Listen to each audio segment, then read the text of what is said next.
Hola seguidores y amigos de Handimo. Hoy vengo a traerles este video cómo Estados Unidos se apropió del Canal de Panamá y el país centroamericano logró recuperarlo hace 25 años. 31 de diciembre de 1999. La bandera de Estados Unidos desciende y la de Panamá sube y flamea como único emblema de la zona del canal, por primera vez. Los panameños presentes celebran con júbilo. El fin del milenio se acerca y la cena marca el fin de una era que dejó protestas, tensiones y muerte. Es el corolario del acuerdo que en 1977 firmaron el entonces presidente estadounidense, Jimmy Carter, y el líder panameño, general Omar Torrijos Herrera. El pacto que allanó el camino para devolver el dominio del afluente estratégico al país centroamericano. Fue impresionante ver la reacción de la gente de Panamá. Fue un momento muy sensible y un momento realmente muy hermoso en la historia moderna, le dijo a la BBC Alberto Alemán Zubieta, quien fue administrador del canal durante varios años. Hoy, la soberanía de la vía interoceánica vuelve a estar en el centro de las noticias tras polémicas declaraciones del presidente electo de Estados Unidos, Donald Trump. Nos están estafando en el canal de Panamá, dijo este domingo Trump, haciendo alusión a las tarifas que se les cobran a los barcos estadounidenses.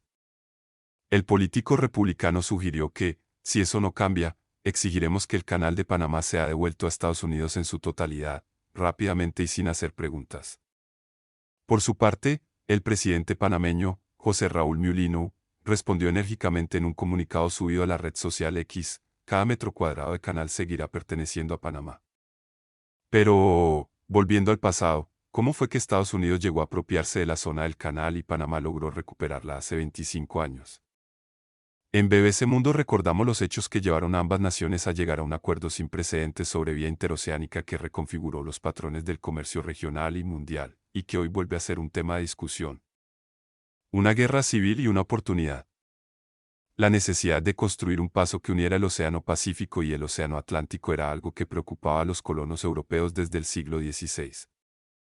En esa época, el único acceso que tenían a los mares del sur era en el Estrecho de Magallanes, en la zona austral de Chile, lo que suponía navegar distancias enormes y enfrentarse al peligroso clima de Cabo de Hornos. Se evaluaron numerosas ideas: un canal en Nicaragua, uno en Tehuantepec, México, otro en el Darién y un paso por el Istmo de Panamá, que por ese entonces era territorio colombiano. Pero ninguna de esas ideas se concretaría hasta el siglo XIX. La primera gran apuesta ocurrió en 1880, cuando Bogotá otorgó la concesión para la construcción del canal a Fernando de Lesseps, un ingeniero francés que había construido el canal del Suez en Egipto. Pero las enfermedades de los trabajadores, muchos de ellos esclavos africanos, la humedad del territorio y las constantes lluvias llevaron al proyecto a la quiebra. Y es ahí cuando se unen el interés de Estados Unidos en esa ruta marítima con la dificultad del Estado colombiano de tener control sobre su territorio. Colombia estaba saliendo de una guerra civil que dejó miles de muertos y enfrentaba altos niveles de tensión política, lo que terminaría allanando la independencia de Panamá. En esa época, Estados Unidos era una potencia emergente que se había quedado con el control de Puerto Rico y Cuba, y que supo leer la crisis interna colombiana como una gran oportunidad. Propuso pagar 40 millones para quedarse con la concesión de la construcción del canal. Ese acuerdo se materializó con el Tratado de Ranay entre Colombia y Estados Unidos, en el que se establecían las pautas de la licitación y que fue pactado entre el secretario de Estado estadounidense, John I., y el ministro colombiano Tomás Herrán. Fue una negociación compleja en la que también contemplaron construir el canal en Nicaragua, pero debían tener en cuenta a los franceses que habían hecho una inversión inicial en Panamá. Así, finalmente se decidió que el canal se construiría en Panamá con el capital de Estados Unidos, que a su vez le pagaría a Colombia y a la Compañía de Francia. Pero el 5 de agosto de 1903 el gobierno colombiano, luego de que el Congreso objetara varios puntos del convenio con el argumento de que violaba la soberanía del país, informó que lo rechazaba. Esta última decisión de Colombia condujo a la separación de Panamá. Cuando Colombia rechaza el Tratado de Ranay, y había muy buenas razones para rechazarlo, se combinan varios factores a favor de la independencia de Panamá de Colombia, afirmó a la BBC la historiadora panameña Maritza Lazo. Finalmente, Estados Unidos encontró en ese descontento panameño una excelente oportunidad para obtener el tratado que querían sin la injerencia de Colombia. Y es ahí cuando Panamá hizo caso omiso al rechazo del tratado y, en alianza con Estados Unidos que dijo que intervendría si había represalia militar de Colombia, declaró su independencia el 3 de noviembre de 1903. Un país dividido y el inicio de las tensiones. Tras la independencia de Panamá, ambas naciones firmaron el Tratado Aibunau-Varilla durante la presidencia de Theodore Roosevelt en Estados Unidos. En virtud de ese pacto, Estados Unidos garantizaba que mantendría la independencia de Panamá mientras ese país le otorgara la concesión a perpetuidad del canal, además del dominio de la que se denominó la zona del canal, que comprendía 8 kilómetros hacia cada lado de la estratégica vía. Panamá recibiría 10 millones como compensación. Terminada la obra, cuya construcción finalizó en 1913, el barco de vapor Ancón se convirtió en la primera embarcación de ese tipo en cruzar sus aguas, alzándose como símbolo de su apertura al mundo. Pero las tensiones no tardarían en aparecer. En la práctica, el país quedó físicamente dividido en dos. Miles de estadounidenses y sus familias vivieron en la zona bajo sus propias leyes y costumbres mientras trabajaban en el canal, que fue inaugurado formalmente en 1914. Los soneitas de Sonians, en inglés, vivían prácticamente aislados y sin tener contacto con la población panameña, que no podía acceder a ese territorio sin un permiso especial. El resentimiento de los panameños ante los privilegios de los soneitas fue aumentando con el paso de los años, hasta que décadas después comenzaron las protestas para recuperar el control de su territorio. Y ahí hay dos hitos que sus protagonistas recuerdan como fundamentales. Uno es la Operación Soberanía de 1958, en la que un grupo de universitarios sorprendió a los policías de la zona del canal al ingresar para realizar una siembra de 75 banderas panameñas de manera pacífica. Aquello marcó el nuevo rumbo de las negociaciones canaleras, porque desde ese momento vencimos la agresión psicológica que Estados Unidos había realizado sobre Panamá desde 1903, le dijo a BBC Mundo en 2019 Ricardo Ríos Torres, uno de los líderes de aquella manifestación estudiantil. Nos decían que ese no era un territorio de acceso para los panameños. Aquel día, dijimos que ya no teníamos miedo y que queríamos un nuevo tratado que pusiera fin a la perpetuidad de la presencia colonial. El otro hecho que influyó en el camino para la recuperación del vía interoceánica fue la Marcha Patriótica de 1959, en la que se invitó al pueblo panameño a entrar en la zona del canal portando su bandera. Esta marcha también comenzó siendo pacífica, pero cuando el gobernador Soneita prohibió la entrada de manifestantes hubo enfrentamientos entre panameños y policías, y decenas de personas resultaron heridas. Ambas movilizaciones fueron el germen de una frase que se haría después popular en Panamá: el que siembra banderas, cosecha soberanía. El Día de los Mártires.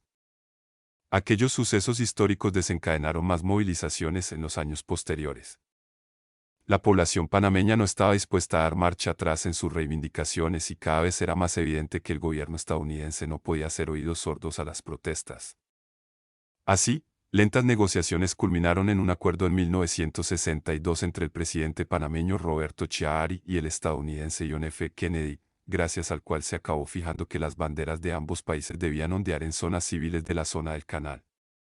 Pero cuando llegó el 1 de enero de 1964, fecha en la que debía entrar en vigor el convenio, los soneitas ignoraron las órdenes del propio gobernador de la zona del canal y se negaron a izar la bandera de Panamá.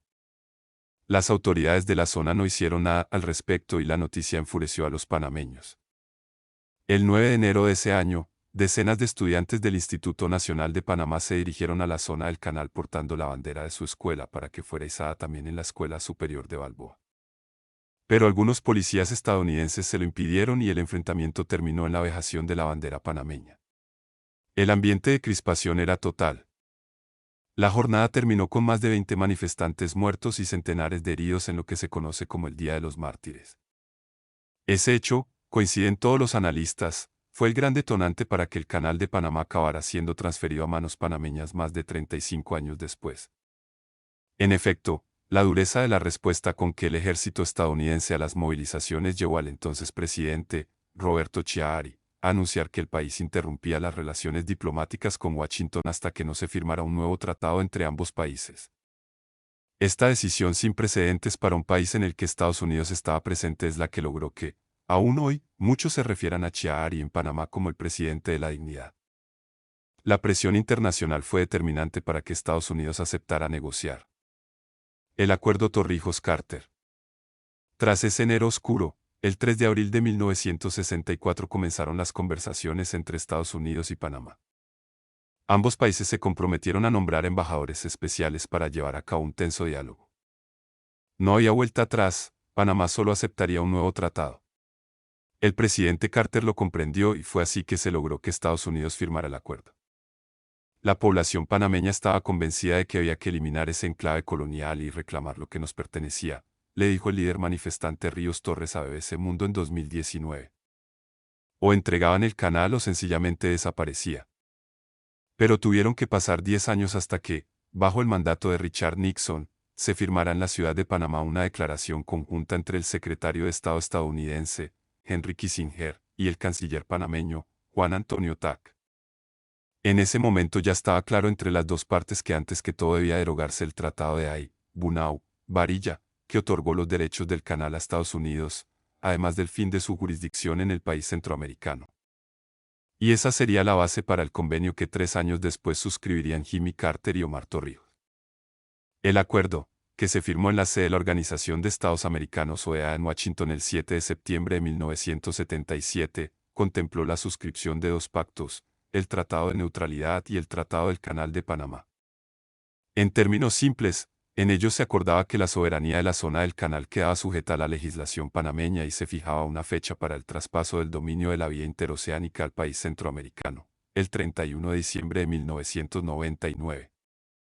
Para Carter, con la devolución del canal a los panameños, los estadounidenses demostraron que como país grande y poderoso, somos capaces de tratar de forma justa y honorable con una nación soberana, orgullosa, pero más pequeña. En su opinión, ese hito sellaba un nuevo sentimiento de confianza mutua y respeto por Estados Unidos entre los países latinoamericanos, según informó en aquel entonces The New York Times. Sus palabras, tras la suscripción de los tratados Torrijos-Carter, también buscaron calmar las aguas internas. En Estados Unidos, sobre todo en sectores conservadores, había una fuerte resistencia a ceder la jurisdicción que el país había ejercido por casi un siglo. No somos propietarios de la zona del Canal de Panamá, nunca hemos tenido soberanía sobre ella. Solo hemos tenido derecho a utilizarla, dijo Carter. Sus palabras tuvieron eco en el Senado estadounidense, el que luego ratificaría el pacto y sellaría los destinos del canal. Lo mismo hicieron los panameños. Torrijos sometió los tratados a plebiscito y obtuvo un amplio apoyo. La devolución. Tras un periodo de transición, a solo días del cambio de siglo, autoridades de todo el mundo llegaron a Panamá para participar de la ceremonia oficial del que ya se había convertido en sueño histórico para sus habitantes. El día 14 de diciembre se realizó un primer rito, en Miraflores. A la ceremonia, que congregó a cerca de 1.500 invitados, llegaron mandatarios y delegaciones de países como Colombia, Ecuador, Costa Rica, México y Bolivia. A ellos también se sumó el rey Juan Carlos I de España y el propio Jimmy Carter. El rango de la delegación estadounidense, presidida por el secretario de Comercio y Transporte, William Daley, y la ausencia del mandatario en ejercicio, Bill Clinton, sin embargo, no pasó inadvertida para el gobierno panameño liderado en ese entonces por la presidenta Mireya Moscoso, que incluso transmitió su incomodidad a los enviados especiales de los periódicos más importantes del mundo que fueron a cubrir el histórico momento. Pero nada de eso tiñó lo que se viviría pasado el mediodía en 31 de diciembre. Con pantallas gigantes en distintos puntos de la ciudad y un reloj en cuenta regresiva, los panameños siguieron en vivo y en directo la devolución definitiva de la vía interoceánica. Fue Moscoso quien izó la bandera panameña ese día en el edificio de la Administración del Canal, sellando así el traspaso, que ratificó junto al secretario del Ejército estadounidense, Louis Caldera. Panamá, ¿el canal es de los panameños?, dijo la mandataria ese día. Según reportó la agencia Associated Press, Panamá finalmente alcanza la plenitud de un Estado soberano. Se entonó el himno nacional, se celebró y hubo incluso fuegos artificiales.